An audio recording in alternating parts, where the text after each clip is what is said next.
Double బెడ్రూమ్ల పైన విచారణ జరపాలి, అక్రమార్గాల చర్యలు తీసుకోవాలని చెప్పారు. రద్దు చేయాలి పాదరక్ష రద్దు చేయాలి.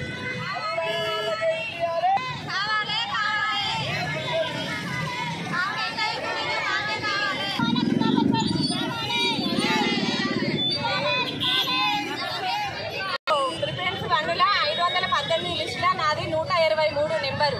నా నెంబర్లో ఇప్పుడు వేరే ఎవరికో డబ్బులు ఇచ్చిన వాళ్ళకు పెట్టుకున్నారు. నాకు అదే నెంబర్లో అదే రూమ్ నాకు కావాలి.